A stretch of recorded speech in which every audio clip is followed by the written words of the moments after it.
Hello and welcome to study Mitra. दोस्तों, एक query आ रही थी कि सेकेंड ईयर के अंदर सब्जेक्ट किस तरह सेलेक्ट करने होते हैं।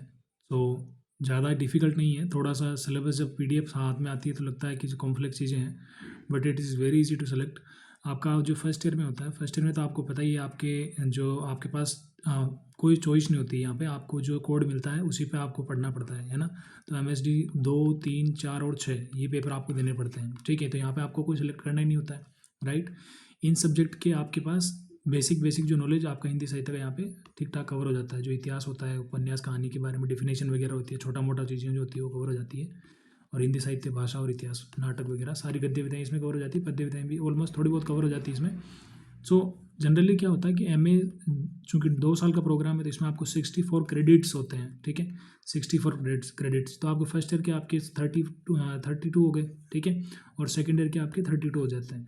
तो ऐसे आपको फर्स्ट ईयर में आपको 8 क्रेडिट मिलते हैं चारों पेपर के, ठीक है।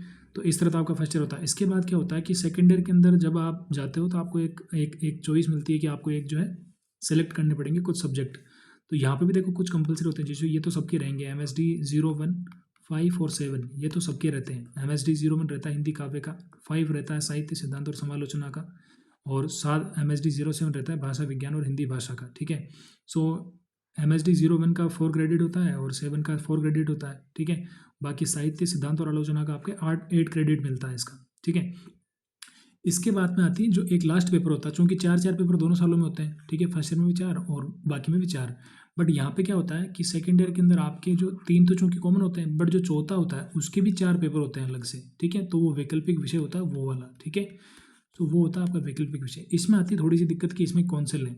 तो देखो, इसमें जनरली आपको 4 मॉड्यूल देखने को मिलते हैं, ठीक है। मॉड्यूल कौन से देखने को मिलते हैं? आपको 4 मॉड्यूल देखने को मिलते हैं। मैं आपको बता देता हूँ एक बार, just give a second. Now यहाँ पे देखिए आप, यहाँ पे क्या होता है कि आपके पास चूँकि 8 तक आपके कवर हो जाते हैं वो कंपलसरी के बाद में। यहाँ से 9 से लेकर के 21 तक के खंड जो होते हैं उसमें आपकी चॉइस होती है। इनमें से कोई भी आपको एक लेना होता है, जैसे कि 9 to 12 ले लो या फिर ये ले लो, है ना। जैसे कि मॉड्यूल जो क्या होता है, इसमें कहानी विशेष होता है।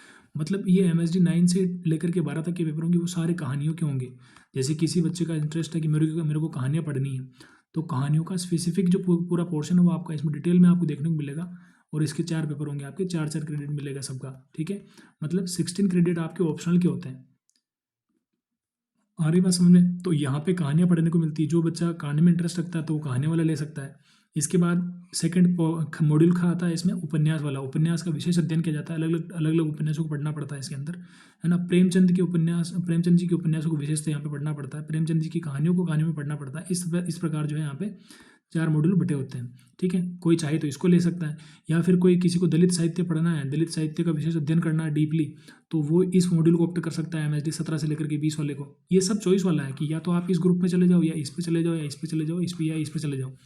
आपको केवल मेनली क्या चीज़ ध्यान रखनी है कि आपको आपका जो आपकी चॉइस है, जो आपको पढ़ना अच्छा लगता है आप उस पे जाओ। कभी सबसे बड़ी प्रॉब्लम क्या होती है कि बच्चे मीरा वाले और कबीर वाले को ऑप्ट करते हैं। जिनको बहुत इंटरेस्ट है वो तो डेफिनेटली वो उसको अच्छे से पढ़ भी लेते हैं, कवर भी कर लेते हैं।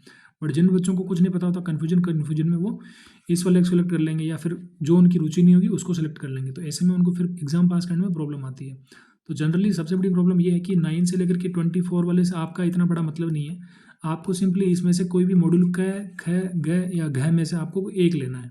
अब चॉइस आपकी कि आप कौन सा लोगे। अब इसमें सबसे पहले क्या करोगे आप, तो कहानियों में तो कहानियाँ पढ़ने को मिलेगी। कहानियों में आपको ऑल ओवर द वर्ल्ड की और इंडिया की स्पेसिफिकली हर एक रीजन की कहानियाँ आपको देखने को मिलेगी, ठीक है। उपन्यास में भी आपको बहुत सारे उपन्यास देखने को मिलेंगे। भारत मतलब ऑल ओवर इंडिया, तो इंडिया के उपन्यास देखने को मिलेंगे आपको, ठीक है। यहाँ पे दलित साहित्य विशेषता भारत का विशेष यह है, तो इसमें आपको भारत का दलित साहित्य देखने को मिलेगा, है ना। इसमें अलग अलग पेपर है, जैसे आप इन पेपरों को पढ़ सकते हो कि भारत की चिंतन परंपराएं और दलित साहित्य कैसा, दलित साहित्य के उदाहरण और स्वरूप कैसा, हिंदी दलित साहित्य का विकास किस प्रकार हुआ, और भारतीय भाषाओं में दलित साहित्य किस प्रकार का है। इस प्रकार ही आपका मॉड्यूल घ है, जिसमें मध्यकालीन कविता है, बेसिकली इसको पढ़ना पड़ता है। तो आपको मीरा को विशेष रूप से पढ़ना पड़ता है, ठीक है। मीरा का अध्ययन बहुत डिटेल में होता है यहाँ पे। फिर एक कबीर का विशेष अध्ययन भी आता है, तो कबीर को भी डिटेल में पढ़ना पड़ता है यहाँ पे। फिर आपका 1-2 खंड है मध्यकालीन कविता 4 और मध्यकालीन कविता 2। तो इस प्रकार जो आपको ये सब्जेक्ट पढ़ने होते हैं। मेनली आपको क्या ध्यान रखना है कि आपकी चॉइस क्या है, आपको क्या पढ़ना अच्छा लगता है, जिसको आप आराम से पढ़ के पास हो जाओगे, ठीक है। जनरली बच्चे जो ऑप्ट करते हैं 9 से लेकर के 12 तक करते हैं, क्योंकि कहानियाँ आराम से इजीली पढ़ने में आ जाती है और थोड़ी इंटरेस्टिंग भी होती है, प्लस एग्ज़ाम पास करना थोड़ा सा ईजी हो जाता है रिलेटिवली, क्योंकि कोई ज़्यादा इतना डिफिकल्ट नहीं होता, आराम से कर लेते हैं। बहुत सारे MSc 13 से 16 तक वाले भी पढ़ते हैं, क्योंकि उपन्यास पढ़ने का काफ़ी सारे लोगों को शौक होता है। तो उपन्यास एक अच्छी कला जो आपका काफ़ी ज़्यादा प्रेफरेबल है, तो आप इसको भी ऑप्ट कर सकते हो। बाकी जिसका स्पेसिफिक इंटरेस्ट है अगर दलित साहित्य पढ़ने का, तो आप इसको ऑप्ट करिए, और अगर आपको मीरा और कबीर को पढ़ने का डिटेल से शौक है तो आप इसको ऑप्ट कर सकते हैं। तो ये सिंपल चीज़ है, कॉम्प्लेक्स इसमें कुछ भी नहीं है, तो आप इसको इस तरह से समझ के अपना एग्जाम फॉर्म में आराम से शांति से फिल कर सकते हो। बाकी आपको कोई भी चेंज नहीं करने, बाकी आपकी जो 1, 5 और 7 वो तो रहने ही रहने हैं, ठीक है। बाकी आपके मॉड्यूल्स हैं, आप इसमें से कोई भी एक वैकल्पिक कोई एक ग्रुप उठा सकते हो। जैसे 9, ऐसा नहीं हो सकता ये पूरा ग्रुप एक साथ ही आएगा, है ना। 9 से लेकर के 12 तक आपको एक साथ लेना पड़ेगा, मतलब मॉड्यूल उठाना आपको, ना कि पेपर। मॉड्यूल ख गए और घ इनमें से कोई एक मॉड्यूल उठा के आपको सेलेक्ट कर देना है। सो इस प्रकार जो आपका ये काम जो है ईजी हो जाएगा, ठीक है। सो ये एक शॉर्ट वीडियो था, ताकि आपका जो डाउट है वो क्लियर हो सके, क्योंकि नहीं समझ में आता है, क्योंकि इग्नू के सिलेबस बहुत लंबे चौड़े होते हैं और वो समझ में नहीं आते, बहुत बार इजीली अंडरस्टैंडिंग नहीं बैठ पाती। एनीवेज, आपका आप डाउट क्लियर हो गया होगा। इधर अदरवाइज कोई भी आपका डाउट है तो इसको कमेंट में नीचे लिख दीजिएगा, और पहली बार विजिट कर रहे हैं चैनल को सब्सक्राइब कर लीजिएगा, ताकि आपको जो इग्नू से रिलेटेड कोई भी इन्फॉर्मेशन हो, या फिर हिंदी साहित्य से रिलेटेड पर्टिकुलर कोई इन्फॉर्मेशन हो, चाहे नेट जेआरएफ से हो या चाहे UPSC से हो, वो सारी इन्फॉर्मेशन आपको यहाँ से मिल सकेगी, ठीक है। So thank you so much for watching till then, and will meet in next video. Thank you, जय हिंद।